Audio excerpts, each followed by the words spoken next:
nine, eight, seven.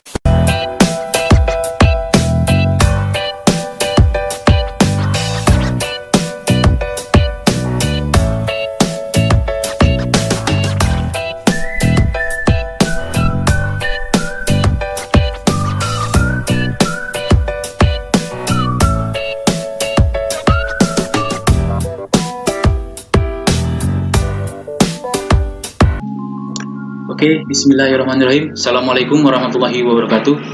Kembali lagi bersama saya di channel tercinta Ari Teacher Bahasa yang membahas tentang materi-materi pembelajaran bahasa Indonesia. Untuk kali ini saya akan membahas tentang laporan hasil observasi untuk kelas 10 semester 1. Oke, kita langsung saja. Teks laporan hasil observasi. Di sini saya akan membahas 4 subjudul. Yang pertama tentang pengertian dan ciri, kemudian interpretasi teks laporan observasi, kemudian struktur kaidah LHB, laporan hasil observasi LHB itu, kemudian penyusunan teks LHB. Oke, kita mulai saja dari pengertian dan ciri-ciri informasi dalam teks LHB. Nah, di sini ada pengertian, ciri, dan informasi dalam teks LHB.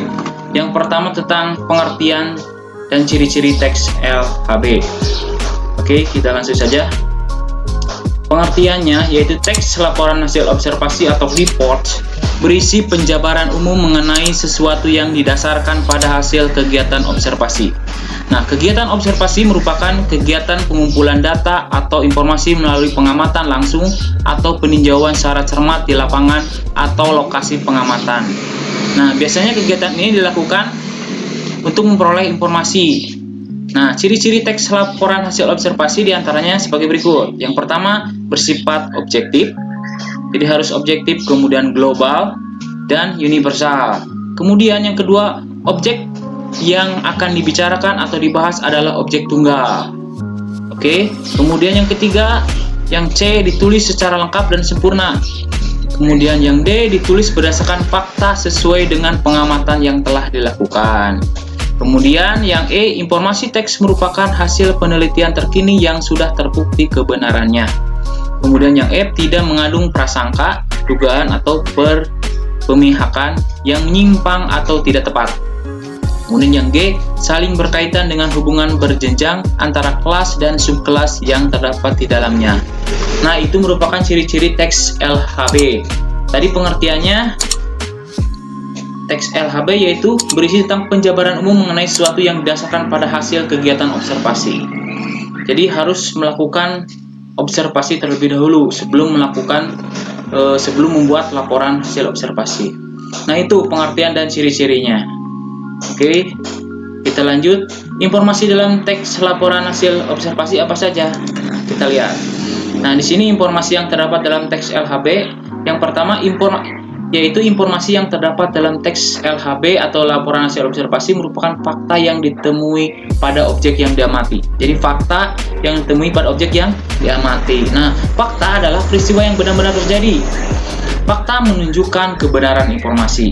Nah, fakta merupakan pernyataan yang tidak terbantahkan kebenarannya. Nah, pernyataan tersebut merupakan kalimat yang ditulis berdasarkan kenyataan, peristiwa, atau keadaan yang benar-benar terjadi secara objektif. Objektif berarti dapat diungkap atau ditangkap oleh indera dan mengandung kepastian. Ini harus bersifat objektif. Nah, itu pengertian ciri-ciri teks LHB. Kemudian interpretasi teks LHB. Oke, kita lihat di sini.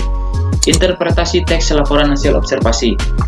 Di sini yang pertama ringkasan teks laporan hasil observasi. Kita lihat di sini. Nah, ini langkah-langkah meringkas LHB ya.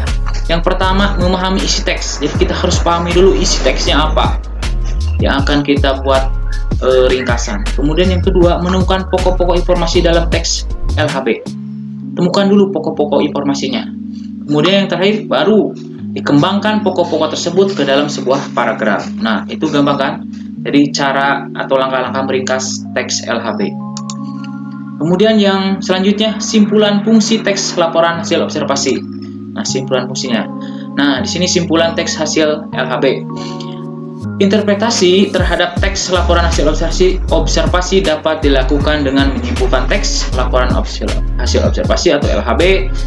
Nah, simpulan adalah rumusan akhir tentang sesuatu, dalam hal ini adalah teks. Jadi simpulan itu disusun berdasarkan pemahaman atau penalaran kita, berdasarkan tadi hasil observasi. Oke, kita lanjut saja. Kemudian kita lanjut ke C, struktur dan kaidah kebahasan teks laporan hasil observasi atau LHB. Struktur dan kaidah kebahasan teks LHB. Yang pertama struktur teks LHB dulu ya, kita lihat di sini. Yang pertama definisi umum dulu. Nah, definisi umum merupakan pembukaan yang berisi pengertian mengenai sesuatu yang dibahas dalam teks. Jadi ada pengertiannya, ada definisinya dalam teks tersebut. Nah, itu struktur yang pertama. Dalam teks LHB pasti ada definisi. Kemudian yang kedua definisi bagian. Definisi bagian merupakan bagian yang berisi ide pokok dari setiap paragraf atau penjelasan inti, penjelasan secara rincinya. Kemudian definisi manfaat atau perilaku. Nah, definisi manfaat merupakan bagian yang menjelaskan manfaat dari sesuatu yang dilaporkan. Nah, ini biasanya untuk benda mati. Nah, sementara itu untuk mendefinisikan benda hidup, definisi yang digunakan adalah definisi perilaku. Jadi seperti itu. Kemudian yang terakhir penutup atau simpulan. Nah, penutup atau simpulan merupakan bagian rinci akhir dari teks LHB. Nah, penutupan dapat berisi simpulan berupa tanggapan atau interpretasi penulis tentang objek yang akan dibahas. Penutup ini atau simpulan ini bersifat opsional, jadi pilihan. Jadi boleh ada, boleh tidak. Seperti itu. Kemudian kita lanjut kaidah kebahasan teks LHB. Nah, kaidahnya ada tiga. Yang pertama, kata, frasa, verba, dan nomina. Di sini selalu ada ya dalam setiap teks, ada kata, ada frasa, ada verba, ada nomina. Kemudian yang kedua ada kalimat definisi dan deskripsi. Kemudian yang ketiga kalimat simpleks dan kompleks dan kalimat kompleks. Oke, kita lanjut ke penyusunan teks laporan hasil observasi terakhir. Nah, di materi kali ini, penyusunan teks LHB dibagi menjadi dua, yaitu gagasan pokok dan gagasan penjelas. Nah, kita lihat gagasan pokok dan gagasan penjelas. Gagasan pokok atau gagasan penjelas dalam menyusun teks LHB, sebuah tulisan atau teks terdiri atas gagasan pokok. Jadi dalam teks itu ada gagasan pokok dan gagasan penjelas. Nah, sebelum menyusun teks LHB, jadi kalian itu diharuskan menentukan gagasan pokok dulu. Nah, kemudian gagasan penjelasnya akan kalian susun kemudian. Nah, mengembangkan teks dimulai dengan menuliskan gagasan-gagasan pokok terlebih dahulu. Tulis dulu gagasan pokoknya, kemudian baru nanti kalian dalam setiap gagasan pokok dikembangkan dalam satu paragraf dikembangkan gagasan penjelas. Itu mengerti kan? Kemudian kita lihat dulu menyusun teks laporan hasil LHB. Yang memperhatikan kaidah-kaidahnya ya. Yang pertama, menentukan topik masalah yang akan diamati atau diteliti. Kita tentukan dulu topiknya apa. Kemudian yang kedua, merencanakan cara penyelesaian masalah. Tentukan dulu rencananya untuk menyelesaikan masalah seperti apa. Kemudian yang ketiga, melakukan pengamatan sesuai dengan masalah yang ditentukan. Lakukan pengamatan, kemudian mendapatkan masalah yang akan ditentukan sesuai masalah yang akan ditentukan. Kemudian meneliti ulang hasil pengamatan, teliti ulang kembali hasil pengamatannya. Kemudian membuat kerangka laporan hasil observasi, buat kerangkanya. Kemudian baru menyusun laporan hasil observasi dari tadi kerangka-kerangka tadi. Kemudian baru membenahi laporan. Seperti itu. Nah, itulah materi tentang teks LHB atau laporan hasil observasi.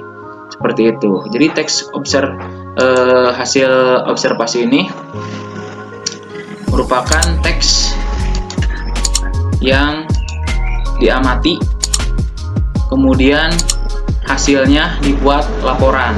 Seperti itu. Nah, biasanya teks LHB ini kalian harus melakukan observasi terlebih dahulu, melakukan pengamatan terlebih dahulu, baru dibuat sebuah laporan. Oke, mudah-mudahan kalian mengerti dan paham tentang materi ini.